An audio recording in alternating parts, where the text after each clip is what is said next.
Now, from the Columbia Basin, your local news source, this is iFIBER 1 News, presented in high definition. The #1 source for real-time local news, local sports headlines, and our very own Weather Center forecast covering the entire Columbia Basin. With your iFIBER 1 News team, reporting news in real time as it's happening. From the iFIBER Communications HD broadcast studio in Ephrata, Washington, this is iFIBER 1 News, and it starts now.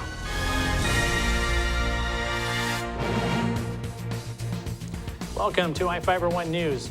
Hope everyone had a good Memorial Day weekend.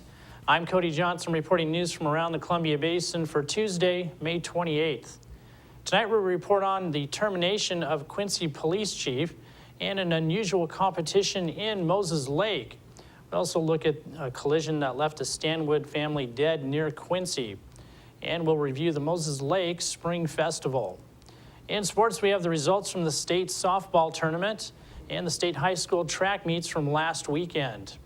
Our spotlight story tonight is about the Soapbox Derby in Soap Lake. And we've got the latest weather forecast for the Columbia Basin from the iFIBER 1 Weather Center. Our top story tonight, Police Chief Richard Ackerman and Captain Gene Fretheim are no longer working for the city of Quincy. Mayor Jim Hembury said the two men were terminated on Friday since both men were at-will employees, meaning he didn't need to give a reason. Hembury declined to answer any questions about why the decision was made. Ackerman started with the city in December 2009. Relations between the city council and the police chief have been strained for about a year. Council members criticized Ackerman on how he handled the internal investigation and response on how an officer enforced a parking ordinance, denied 2 requests for hiring a part-time employee to handle accreditation, and questioned his purchasing process for ammunition. Issues flared again following a series of letters to the editor complaining about the chief, a protest outside of a town hall meeting, and complaints during the meeting. The council took a vote of no confidence last week without giving any reason. Sergeant Paul Snyder is the acting police chief. Hembury said the city council will meet Wednesday at 5 p.m. to officially appoint an acting police chief. The Moses Lake Spring Festival started on a high note Friday night with a unique type of competition.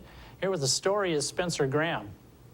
Young performers in Moses Lake got a taste of fame on Saturday night as the 33rd annual lip sync contest kicked off. Being one of Springfest's most popular events, the lip sync once again attracted a large crowd in support of friends and family as the performers recreated their own versions of disco-era songs. We're just here to bring some laughs and let everyone know what this 1970s we're all about.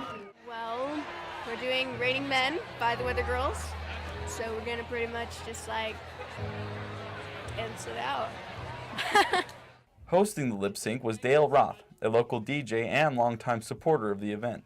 Also attending the show were the Combat Vet Riders, a motorcycle club dedicated to spreading veteran awareness around the country. Kind of proud of that ragged old flag. You see, we got a hole in it there when Washington brought it across the Delaware. The disco dancers were judged on 4 different categories: costume, lip sync, audience response, and overall impression.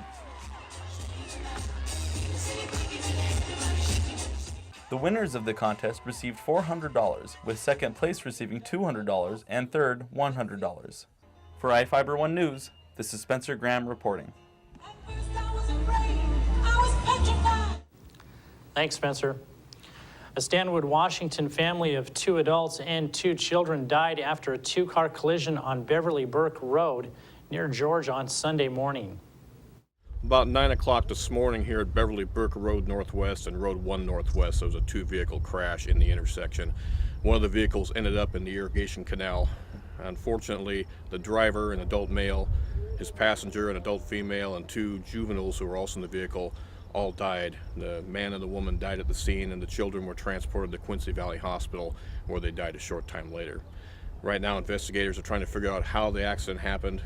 The driver of the other vehicle received minor injuries, and she was also taken to Quincy Valley Hospital. The deceased are 33-year-old Dioselina Bueno Rostra, 35-year-old Gabriel Ocha, 4-year-old Yasina Jesse Ocha, and 9-year-old Sandra Ocha. Cairo TV News in Seattle reported that Gabriel Ocha worked at a dairy farm for 7 years. Coworker Karen Dolan told Cairo the family was headed to Quincy for the Memorial Day weekend as a small vacation. The investigation into why the fatal accident occurred continues. Each of the people you see here have warrants for their arrest and are wanted by various law enforcement agencies. If you see any of these people, the DOC asks that you not attempt to detain or apprehend them, but to call police.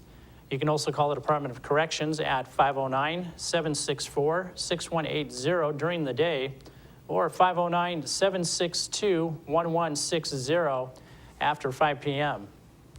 We'll be right back after these messages with the latest from the iFIBER One Weather Center, and we've got sports and more news on the way.